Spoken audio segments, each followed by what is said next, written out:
Goes off the mark, he's away. That's a beautiful straight drive from Tendulkar. स्वागत है दोस्तों, फिर से एक और बार स्ट्रेट ड्राइव में मैं दर्पण और मेरे साथ आरके सर। तो सर, आज मैच था किंग्स 11 पंजाब और कोलकाता नाइट राइडर्स के बीच, लेकिन आज किंग्स 11 पंजाब ने लगातार 5वीं जीत इस आईपीएल में हासिल की है। अच्छा दर्पण, चौथे नंबर और 5वें नंबर के बीच आज बड़ा ही कांटे का टक्कर था। 5वां नंबर चौथे नंबर को नीचे खींच के 5वां नंबर ऊपर जाना चाहता था, मतलब कि पंजाब ऊपर जाना चाहता था, लेकिन पंजाब ने 5-5 टीम को ऐसा पानी पिलाया। पंजाब 5 नदियों का पानी, तो ऐसे 5 लोगों को ऐसे पानी पिलाया कि कोलकाता भी नीचे गिर पड़ा है और पंजाब जो हम चाहते थे टॉप 4 पे आ जाए, इतनी शानदार जीत के साथ आए हैं। तो अब तक दर्पण 2 टीम को छोड़ के सबके पास टॉप 4 में पहुंचने की गुंजाइश है और इसीलिए ये टेबल और उसका रन रेट का बड़ा महत्व है। आप जीतो उतना काफी नहीं है। अब तक जिन्होंने रन रेट को इग्नोर किया था उनको अब समझ में आ रहा होगा, सिर्फ जीत काफी नहीं है, रन रेट के साथ जीत होनी चाहिए। जी बिल्कुल, लेकिन ये तब होगा अगर किंग्स 11 पंजाब और कोलकाता नाइट राइडर्स अपने बचे हुए दोनों मैच हारे और राजस्थान अपने बचे हुए दोनों मैच जीते, तभी राजस्थान के आने की गुंजाइश है। अदरवाइज या तो किंग्स 11 पंजाब आ सकता है, अगर एक भी मैच दोनों में से किसी एक टीम ने जीत ली तो, या फिर तो किंग्स 11 पंजाब आ सकता है टॉप 4 में, या फिर तो कोलकाता नाइट राइडर्स। लेकिन बात करें किंग्स 11 पंजाब के बॉलिंग अटैक के बारे में, तो आज पहली ओवर ग्लेन मैक्सवेल को दी गई। पहली ओवर में उन्होंने विकेट चटकाई कोलकाता नाइट राइडर्स की। बाद में मोहम्मद शमी ने शॉर्ट ऑफ द लेंथ काफी अच्छी डिलीवरी डाली और उन्होंने भी 2 विकेट चटकाए। तो शुरुआत से ही आज पंजाब कोलकाता पे हावी रहा था और इतना हावी रहा था कि ये 149 का स्कोर भी बड़ा हो गया, ऐसा लगता है जी। इतना स्कोर बनना नहीं चाहिए था। दूसरी बात, मैक्सवेल को ये लोग बैटिंग में नहीं चल रहे, लेकिन उनके मन में ये रहे कि कुछ उपयोगी है वो टीम के लिए, इसीलिए एज अ बॉलर उनका बहुत ज्यादा उपयोग किया जा रहा है। और आज उनको ये भरोसा दिलाने के लिए कि उनका टीम में स्थान बनता है, चाहे वो बैटिंग में इतना सक्सेस रहे ना रहे जी। तो ये भरोसा और दिलासा दिलाने के लिए उनको ओवर दिया गया था और उसमें ही ये विकेट मिल गया। उसके बाद जो शमी की गेंदबाजी थी वो किसी भी फॉर्मेट में, T20 में ही नहीं, वनडे में और टेस्ट लेवल में भी ये ऐसी गेंदबाजी थी जिनमें विकेट मिलना ही था और मिला वो बेहतरीन गेंदबाजी। और उसके बाद दर्पण रवि बिश्नोई, जो अभी कल ही कहा था, छोटे हैं, उम्र भी ज्यादा नहीं है, अनुभव भी ज्यादा नहीं है, लेकिन गेंदबाजी कमाल की करते हैं। आज भी देखो 4 ओवर में बतौर स्पिनर, बाउंड्री छोटी है, सिर्फ 20 रन देकर 2 विकेट चटकाए। तो कुल मिला के उसके बाद जॉर्डन भी आपको याद आता होगा। जी बिल्कुल, क्रिस जॉर्डन। मैंने तो कई बार कहा है कि पंजाब ने अभी तक क्रिस जॉर्डन को क्यों नहीं खिलाया था, हालांकि उन्होंने 36वें मैच से क्रिस जॉर्डन को खिलाना स्टार्ट किया है और आपने देखा होगा कि रिजल्ट भी पंजाब के फेवर में आ रहा है जब से वो क्रिस जॉर्डन और क्रिस गेल को खिलाने लगे हैं तब से। देखो, क्रिस जॉर्डन और क्रिस गेल दोनों क्रिस पर आए जी, पंजाब की किस्मत बदली। जी बिल्कुल। और तीसरी बात, जब से वो प्रीति जिंटा भी व्हाइट ड्रेस में आती है ना, हाँ, टॉप पर, तब से ये मैच जीत रही है। और तब से मुझे लगता है कि उनको भी कुछ ऐसा विश्वास बैठ गया है कि ये सफेद रंग विजय का और विश्वास का रंग है। जी बिल्कुल। लेकिन आगे बात करते हैं सर कोलकाता नाइट राइडर्स के बैटिंग के बारे में। राहुल त्रिपाठी भी पिछली 2-3 मैच से फ्लॉप हो रहे हैं, नीतीश राणा भी 2 मैच से लगातार फ्लॉप हो रहे हैं, और दिनेश कार्तिक, जिन्होंने कप्तानी छोड़ी थी अपनी बैटिंग पे कंसंट्रेट करने के लिए, बैटिंग पे फोकस करने के लिए, लेकिन नतीजा हमें उनसे उल्टा दिखने को मिल रहा है। कब से कहता आ रहा हूं दर्पण, हाँ, कि राणा का कोई ठिकाना नहीं है जी।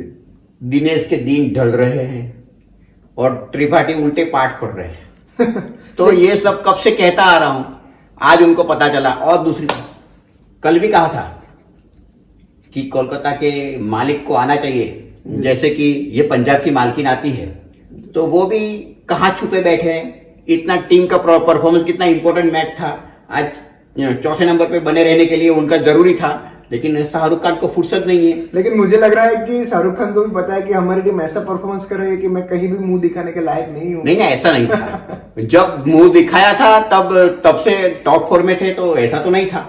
लेकिन आज इंपॉर्टेंट मैच था और ये शाहरुख खान जैसे लोग उनके इर्द गिर्द वो चाहे वैसे टाइम टेबल बनता है, तो वो क्या अपने आप को इस दिन के लिए, इस मैच के लिए बिजी फ्री नहीं रख सकते थे।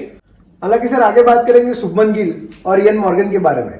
3 विकेट गिरने के बाद शुभमन गिल और इयन मॉर्गन ने थोड़ी सी पारी को संभाला, काउंटर अटैक उन्होंने किया क्योंकि attack is the best defence to win the game. Yes, सब कुछ चला, लेकिन जो शुरू से जो झटका लगा था, उभरने की लाख कोशिश की, यस, लेकिन ये कोलकाता उभर नहीं पाई। और लॉकी फर्ग्यूसन ने भी आखिर में अच्छा खेल खेल दिया, नहीं तो पूरा लॉक हो गया था कोलकाता। उन्होंने कुछ आके लॉक खोला और ये स्कोर को इतना सम्मानजनक। जी, लेकिन आज मैं तारीफ करना चाहूंगा शुभमन गिल के शॉट्स के बारे में। आज जो उन्होंने 3 छक्के लगाए ओवर द मिड विकेट और ओवर द मिड ऑन, काफी खूबसूरत थे, देखने लायक थे। जब वो लय में रहते हैं शुभमन गिल, तो देखने का मजा ही कुछ और रहता है। उनका बॉडी लैंग्वेज बड़ा ही प्यारा है। वो कब क्या करने वाले हैं, क्या सोचते हैं, किसी को कुछ पता नहीं चलता।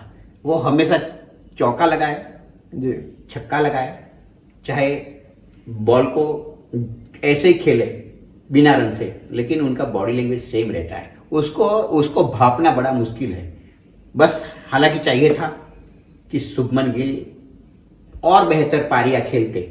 उन्होंने 3-4 पारियां जरूर खेली है, लेकिन वो जिस लेवल के बल्लेबाज है, जिनके ऊपर भारत इतना ज्यादा यकीन कर रहा है, और आज जो टीम सिलेक्ट हुई उसमें भी उसको सिलेक्ट किया गया है, उनको रिवॉर्ड मिला है। मिला तो है, लेकिन ये शुभमन गिल में हमें जितना उन्होंने परफॉर्मेंस किया, उससे कहीं बेहतर परफॉर्मेंस की उम्मीदें थी। जी बिल्कुल। हालांकि गाड़ी छूटी नहीं है, वो बात अलग है। हाँ, ट्रेन तो पकड़ ली। अभी भी कोलकाता के पास एक चांस है। अगर वो दोनों में से दोनों मैच जीते और काफी अच्छे मार्जिन से जीते, काफी अच्छे नेट रन रेट से जीते, तो उनका आप समझ लो कि टॉप 4 में आना तय हो सकता है। हाँ, सब की किंतु परंतु पे बात अभी चली गई जी, लेकिन ये तो हम तो कह रहे थे कि जिन्होंने टॉप टीम को पछाड़ा है, उनको टॉप 4 में आना चाहिए था और वो आ गए हैं। और मुझे ये नहीं लगता कि पंजाब अभी छोड़ेगा। जो मेहनत करके आता है ना, वो आसानी से छोड़ता नहीं। जी, इसी के चलते आगे बात करते हैं पंजाब के बैटिंग के बारे में। आज वापस से क्रिस गेल वन डाउन आए। हालांकि अंत भला तो सब भला, हम चाह रहे थे कि क्रिस गेल ओपनिंग आए मयंक अग्रवाल की गैर मौजूदगी में, लेकिन मनदीप सिंह ओपनिंग आए केएल राहुल के साथ। मनदीप सिंह स्टार्टिंग में थोड़े से डॉट बॉल खेले। मुझे लग रहा था कि ये शायद से प्रेशर केएल राहुल पे ना चला जाए, केएल राहुल अपने विकेट ना गंवा दे, लेकिन मनदीप सिंह ने एक अच्छी संभली हुई पारी खेली और आखिर तक नॉट आउट रहे और वहां से पंजाब को ये गेम जीता के ले गए।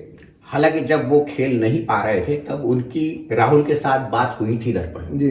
उन्होंने कहा था, देखो मैं डॉट प्रेशर से अपने आप को ठीक महसूस नहीं कर रहा हूं, मैं अपनी गेम नहीं खेल पा रहा हूं। अगर आप कहे, मतलब कैप्टन से उसने पूछा था कि तो मैं अपनी नेचुरल गेम खेलूंगा और गेम को ले जाऊंगा जी। तब राहुल ने उनको दिलासा दिया था, उनके ऊपर विश्वास जताया था, कहा था कि तुम अपनी गेम खेलो।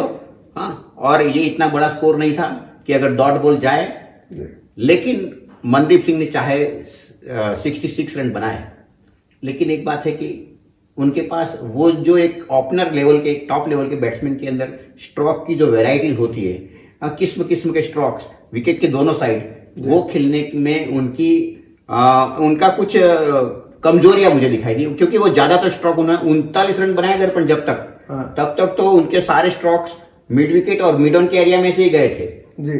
हाँ, और उसके बाद 39 से 43 रन पर जो एक चौका लगा, वो कवर और एक्स्ट्रा कवर के ऊपर से गया। बाकी उनका गेम ज्यादातर लेग साइड में रहा। ऐसे बल्लेबाज बहुत जल्दी पहचान लिए जाते हैं और फिर ज्यादा परफॉर्म करना उनके मुश्किल हो जाता है। जी सर, लेकिन अगर पिताजी का देहांत हो और उसके बाद आके ऐसी इनिंग खेलना कितना डिफिकल्ट रहता है ये। हाँ दर्पण, किसी भी माँ बाप के लिए अपना लड़का या लड़की अपनी हॉबी को संवारते सजाते अगर टीवी स्क्रीन पर पहुंच जाए ना, तो इतनी खुशी और उतना आनंद मिलता है जो दुनिया में किसी और को नहीं मिलता। और ये शेयर करने के लिए अगर माँ बाप जिंदा होते तो लड़के को भी बड़ी खुशी होती है, लड़की को भी बहुत खुशी होती है। आज मनदीप सिंह ने ऐसी इनिंग खेली जिससे निश्चित रूप से उनके अभी अभी जिनका निधन हुआ उनके पिताजी के मन में एक दीपक जला होगा, जी, एक श्रद्धा का दीपक, एक श्रद्धांजलि का दीपक। और ऐसा कई लोगों के साथ हुआ है, विराट कोहली से लेके ये मनदीप सिंह तक, सचिन तेंदुलकर भी, तो कई खिलाड़ियों की जिंदगी में ऐसा हुआ है कि जब वो अपने ऐसे अशुभ समाचार के बाद उन्होंने जो गेम खेली जी, वो गेम इतिहास में याद रह गई। जी बिल्कुल। और उनके पिताजी का यही कहना था कि आप आखिर तक खेले, नॉट आउट होके वापस आए। आज मनदीप सिंह ने वैसा ही करके कुछ अपने पिताजी को श्रद्धांजलि दी। जी हाँ, और देखो वो तो आउट हो गए, मनदीप सिंह के पिताजी तो आउट हो गए इस संसार से, लेकिन उन्होंने आज नॉट आउट रहकर और अपनी टीम को जिताया और बेहतरीन प्रदर्शन किया जब जरूरत थी अग्रवाल की गैर हाजिरी में। ऐसा भी होता, शायद अग्रवाल फिट होते तो उनको उनके पिताजी के इस अशुभ अवसर पर जाने की इजाजत दी जाती, लेकिन टीम को उनकी बड़ी जरूरत थी, तो उन्होंने आज वो खेल खेला। मन को बड़ा तसल्ली देने वाला। बस हम चाहेंगे कि वो और भी विकेट के ऑफ साइड में भी अपने स्ट्रोक को डेवलप करे। जी बिल्कुल। आगे बात करते हैं क्रिस गेल के बारे में। आज क्रिस गेल ने धमाकेदार पारी खेली, 29 गेंदों में 51 रन बनाए, जिसकी हमें उम्मीद थी कि कब क्रिस गेल का ऐसा बल्ला चले कि देखने को मजा आ जाए। आज उन्होंने सुनील नारायण को भी नहीं छोड़ा। वो दोनों दोस्त हैं, एक दूसरे को जानते हैं, और गेल ने कहा भी कि आज विकेट उनके लिए सहाय नहीं कर रहा था, तो आज उनको मारने का बड़ा मौका था तो मार लिया आज। और दूसरी बात कि क्रिस गेल को इसलिए नहीं लिया गया, आज कैप्टन ने जो बात कही उसमें से एक बात तो हमें बाहर निकल के आ गई। हालांकि जिन्होंने समझा उन्होंने समझा, हाँ, कि इनको शुरू के मैचेस में इसलिए नहीं खिलाया गया कि रनिंग बिटवीन द विकेट जो शुरू के 6 ओवर में चाहिए थे वो उनसे हो नहीं पा रहा था जी। तो इसलिए फिर उन्होंने, गेल ने भी मेहनत की, हालांकि उनको सांत्वना भी दी गई कि जरूरत पड़ने पर और आपका ये थोड़ा सा इंप्रूवमेंट कर लो तो आपकी जगह बनती है। तो बाद में जब वो करे ना करे, लेकिन उनकी हालत ऐसी हो गई थी कि गेल को लाना जरूरी हो गया था। जी बिल्कुल। जब से गेल आए तब से 5 मैच खेले हैं पंजाब वाले, और पांचों मैच में उन्होंने जीत हासिल की और पूरा खेल बदल गया। जी, पूरा खेल बदल दिया। और जैसे आज तो गेल ने दिया पेल। हाँ, वो तो है ही। और आज राहुल नहीं खेल पाए, लेकिन गेल ने और मनदीप सिंह ने पूरा संभाल के खेला और 8 विकेट से, ये बड़ी जबरदस्त जीत होती है, और वो भी चौथे नंबर की टीम के साथ। तो ज्यादातर पंजाब की जितनी भी जीत हुई है बड़ी शानदार हुई है जी। और एज अ कैप्टन के तौर पर राहुल संभले और बिल्कुल ठरे हुए समझदार इंसान भी लगे हैं। आज जब ब्रेक होता है ओवर के बीच में, तब वो खुद गए थे जी। उन्होंने मनदीप सिंह को गले से लगाया था और बड़े प्यार से लगाया था। वो सिर्फ दो पल है जिन्होंने देखा होगा जी। कुंबले भी साथ में आए थे जी। लेकिन मनदीप सिंह को, जिन्होंने अपने पिताजी 2 दिन पहले खोए थे, उनको 2 हाथ से गले से लगा लेना जी, वो मनदीप सिंह को बड़ा अच्छा लगा होगा। और ये दृश्य भी हमें देखने में बड़ा अच्छा लगता है और ये है एज अ मैच्योर कैप्टन की एक सिम्टम्स है। जी सर, आपने बात की केएल राहुल की मैच्योर कप्तानी के बारे में, लेकिन मैं यहाँ पे बात करना चाहूंगा इयन मॉर्गन की इमैच्योर कप्तानी के बारे में। उनके पास लॉकी फर्ग्यूसन का बेस्ट ऑप्शन था, हालांकि वो स्ट्राइक बॉलर है न्यूजीलैंड के लिए, लेकिन आज लॉकी फर्ग्यूसन को इयन मॉर्गन 11वीं ओवर में लेके आए। समझ लो कि आधा मैच पूरा हो गया तब लॉकी फर्ग्यूसन को लेके आए। वो मुझे कुछ पता नहीं चला। नहीं, ये बहुत सारे कैप्टन की यही स्ट्रेटेजी रहती है, लेकिन इनको सुधारने की बड़ी जरूरत है। दर्पण हम यहां से कहते हैं और कई बातें सच हुई है।